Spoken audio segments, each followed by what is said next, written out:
प्रिय दर्शक नमस्कार। आपण माने बहुत समय अनुभव करुथिबे जे परिवेश प्रकृति और पाणीपाग इत्यादि अनुसार आम मन और शरीर रे परिवर्तन होबार देखा जाए। आपण माने जेउठारे बास करूछंती सेठाकार परिवेश भल न रहिले आपण जेते भल घरे रुहंतु जेते भल खाद्य खांतु ना कहीं आपणक मन भल लागिबो नाही। मन भल न रहिले शरीर मध्य सुस्थ रहिबो नाही। मात्र आपण जेतेबेले सेही परिवेश रु बाहरी एक प्राकृतिक सौंदर्य भरा स्थान को जाउछंती सेतेबेले आपणक खराब मन आपणा छाई खुशी रे भरी उठिबो। मनर समस्त दुख कष्ट दूर होइजिबो। सेही मलिन मुहरे हस फुटी उठिबो। शरीरर कष्ट तथा भूली जिबे। ठीक सेही परी पाणीपाग किपरि भावरे आम शरीर को प्रभावित करे ताहा गोटे औषधर लक्षण द्वारा बुझेबाकू प्रयास करिबी।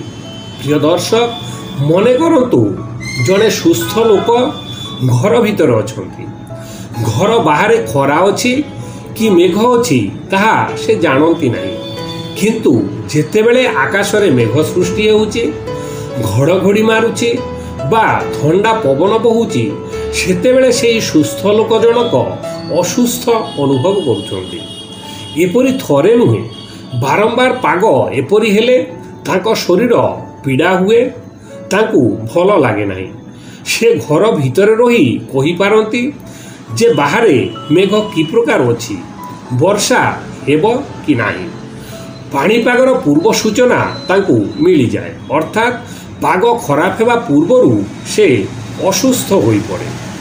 तांको शरीर खराब लागिबा मात्रे से कहि परिबे जे आकाश रे मेघ अछि कि नाही, बाहर पवन ठंडा कि नाही, वर्षा हेबार संभावना अछि कि नाही इत्यादि। सेथिरु आमे बुझिबा उचित जे प्रकृति बा नेचर सहित आमर संपर्क केते निबिड़। मु जे औषधटी कथा आलोचना करबी तार नाम होउची रोडोडेंड्रन। एही औषधटी रे देखा जाए पाग मेघुआ हेले, घड़घड़ी मारिले, ठंडा पवन बहिले, वर्षा हेले रोगी असुस्थ होई पड़े, शरीर पीड़ा हुए। रोडोडेंड्रन औषधटी रे बात रोगर लक्षण अधिक देखा जाए। बथा प्रथमे वृद्धांगुली रे आरंभ हुए। तार अर्थ ए नुहे जे अन्य कोनोसी स्थान रे प्रथमे आरंभ होई पारिबो नाही। बाहु हाथ हाथ पादर आंगुली पाद तले आदि स्थानर अति अल्प स्थान रे प्रथमे बथा आरंभ होई ताहा अधिक स्थान दखल करे। बथा धीरे धीरे पेरिस्टियम और हाड़ रे अनुभूत हुए। एही बथार विशेषत्व होउची जे ताहा बेसी समय गोटिए स्थान रे सीमाबद्ध होई रहे नाही। गोटिए स्थानर बथा किछि समय बा किछि दिन परे आपे आपे भल होई जाए। मात्र बथाटी पुणी नूतन आउ गोटिए स्थान रे नूतन भाव रे आरंभ हुए।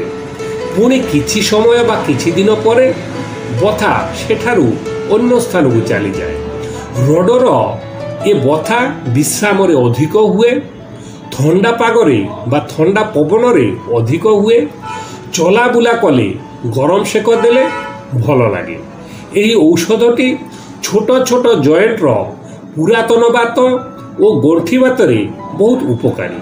प्रिय दर्शक एपरी लक्षण कौनसी रोगी ठारे देखा पाइले रोडोडेंड्रन 200 ठोपा लेखाए औषध सकाळे एवं संध्या बेले खोला पेटर सेवन करने को दिंतु, निश्चय सुफल मिलिबो।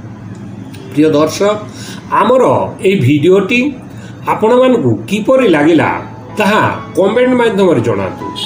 जदि भल लागि थाए तेबे लाइक और शेयर करी निजे सुस्थ हवा सहित अन्य रोगी को सुस्थ हबार सुजोग दियंतु।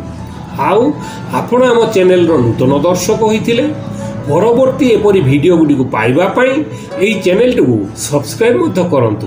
धन्यवाद।